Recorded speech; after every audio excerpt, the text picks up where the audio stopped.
bombastic side-eye, criminal offensive side-eye. Tapi bohong.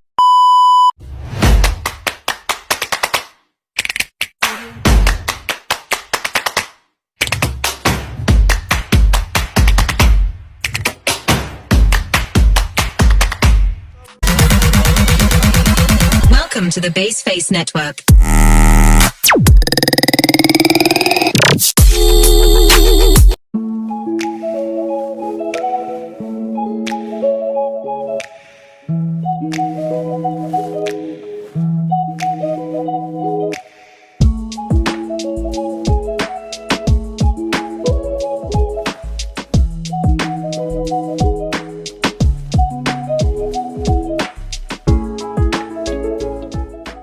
Menurut Kamus Besar Bahasa Indonesia, arti badan hukum adalah badan atau perkumpulan yang dalam hukum diakui sebagai subjek hukum seperti perseroan, yayasan, lembaga, dan sebagainya. Sedangkan menurut para ahli, menurut Sri Sudewi Maskun Sofwan, badan hukum adalah kumpulan dari orang-orang yang bersama-sama mendirikan suatu badan hukum atau perhimpunan harta kekayaan yang tersendirikan untuk tujuan tertentu. Baik perhimpunan maupun yayasan, kedua-duanya berstatus sebagai badan hukum. Yang kedua yaitu syarat-syarat berdirinya suatu badan hukum. Suatu badan atau perkumpulan dapat disebut badan hukum apabila telah memenuhi beberapa syarat sebagai berikut.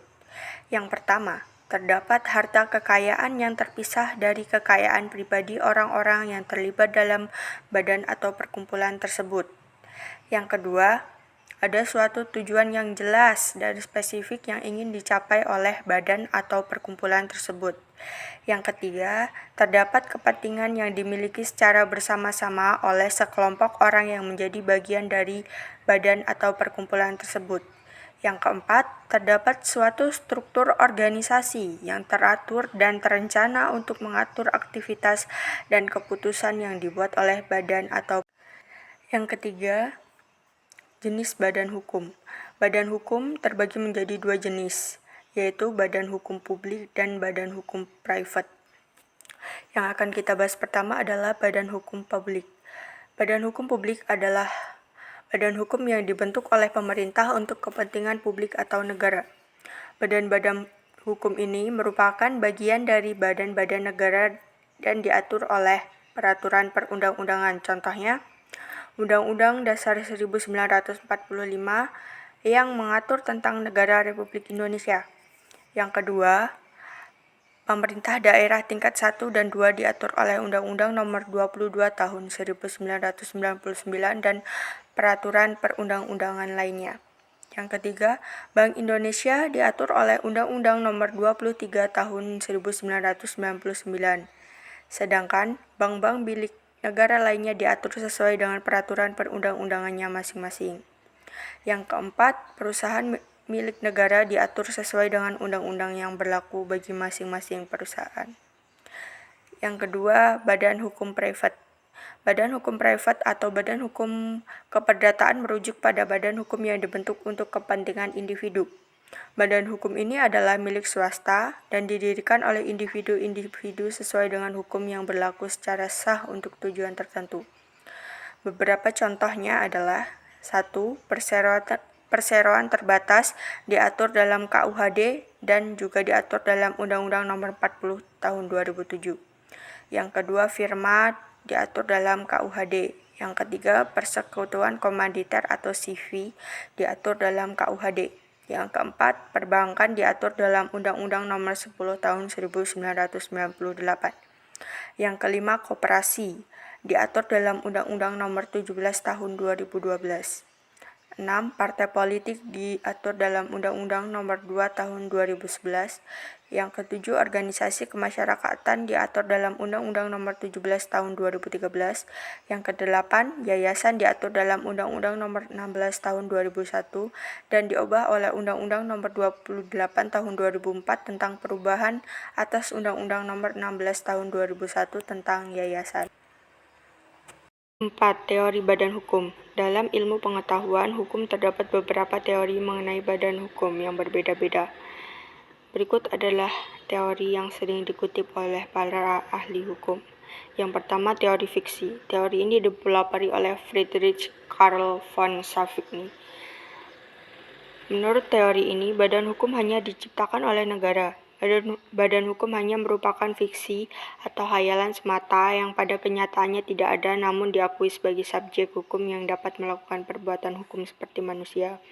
Yang kedua, teori kekayaan bertujuan. Teori ini dipelopori oleh Jack Warmorgan. Menurut teori ini hanya manusia saja yang dapat menjadi subjek hukum. Namun ada kekayaan Vermogen yang terikat pada tujuan tertentu. 5. Bentuk-bentuk badan hukum. Menurut E. Utrecht atau Moh Soleh Dijang, terdapat berbagai macam badan hukum dalam pergaulan hukum antara lain 1. Perhimpunan Vereniging yang dibentuk secara sukarela oleh orang-orang dengan tujuan memperkuat kedudukan ekonomi, memelihara kebudayaan, mengurus soal-soal sosial, dan lain sebagainya. Jenis badan hukum semacam ini bermacam-macam seperti perseroan terbatas atau PT dan perusahaan negara joint venture. 2. Persekutuan orang atau Gemeinschaftsgemeinschaft yang terbentuk karena faktor-faktor kemasyarakatan dan politik dalam sejarah seperti negara, provinsi, kabupaten, dan desa. 3. Organisasi yang didirikan berdasarkan undang-undang namun tidak termasuk dalam disebutkan pada sub A di atas. 6. Tugas badan hukum. Tugas dari badan hukum dapat beragam, tergantung jenis badan hukum yang dimaksud.